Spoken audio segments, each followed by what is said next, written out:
हे मेघनाथ, आज मैं तुझसे लंकापति के रूप में नहीं बल्कि धर्म को समझने वाले एक पिता के रूप में बोल रहा हूँ।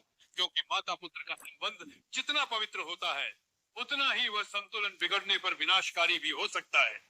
हे मेघनाथ, स्मरण रख, हिंदू धर्म में माता को देवी का स्थान दिया गया है, पर यह स्थान तभी तक पूज्य रहता है जब तक माता स्वयं धर्म के मार्ग पर स्थित रहती है। जिस दिन माता अपने पुत्र और अपनी बहू के स्थान पर अपना मन अपने मायके में अधिक लगाने लगे, जिस दिन उसका हृदय अपने भाई, उसके बच्चों और उसके घर में अधिक रमे और अपने ही पुत्र के घर को पराया समझने लगे, उस दिन वह माता अपने धर्म से विचलित हो जाती है। हे मेघनाथ, माता का धर्म होता है कि वह पुत्र के विवाह के बाद उसके घर को अपना अंतिम आश्रय माने। पुत्र का घर ही उसका तीर्थ होता है, उसकी बहू ही उसकी उत्तराधिकारी होती है। पर जो माता बार बार मायके की प्रशंसा करे, अपने भाई के बच्चों को अपने पुत्र से अधिक महत्व दे और बहू को स्वीकार न कर घर में फूट पैदा करे, वह माता अनजाने में अपने ही वंश की जड़ पर प्रहार करती है।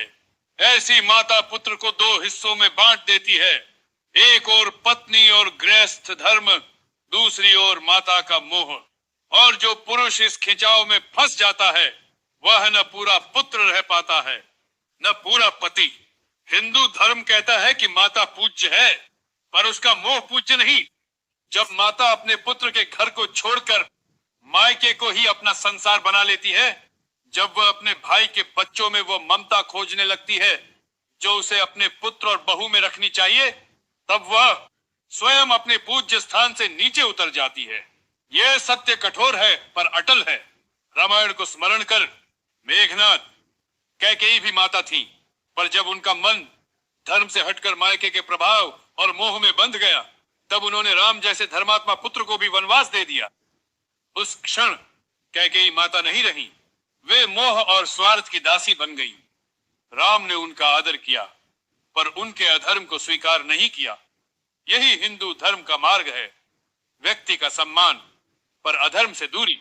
यदि माता स्वयं पुत्र के गृहस्थ जीवन में बाधा बन जाए, यदि वह बहू को स्वीकार न कर घर में कलह फैलाए, यदि वह अपने भाई के बच्चों को प्राथमिकता देकर अपने ही पुत्र के घर को कमजोर करे, तो ऐसे में पुत्र का धर्म बदल जाता है।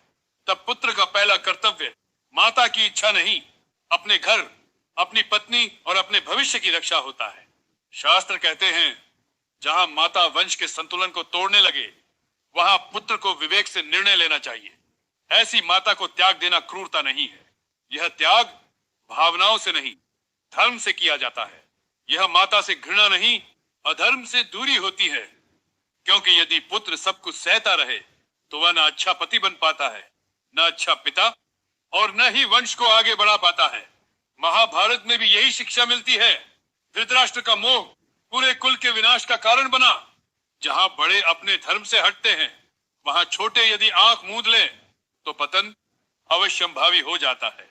इसलिए धर्म कहता है कि संबंध चाहे जितने भी पवित्र क्यों न हो, यदि वे अधर्म का कारण बन जाएं, तो उनसे दूरी ही उचित मार्ग होता है। हे मेघनाथ, स्मरण रख, धर्म संबंधों से बड़ा होता है। माता पूज्य है, पर जब वही माता अपने पुत्र के जीवन में विष खोलने लगे, तब उसका त्याग करना ही पुत्र का धर्म बन जाता है। यह त्याग स्थायी घृणा नहीं, आवश्यक दूरी होती है, ताकि घर, विवाह और वंश सुरक्षित रह सके। यह वाणी कठोर प्रतीत हो सकती है, पर यही रामायण का गूढ़ सत्य है। यही हिंदू धर्म की रीढ़ है। जहां माता स्वयं धर्म के मार्ग में बाधा बन जाए, वहां पुत्र का धर्म है अपने घर की रक्षा करना, अधर्म से दूर रहना और विवेक के साथ आगे बढ़ जाना। यही सत्य है हे मेघनाथ, और यही जीवन का आवश्यक उपदेश है।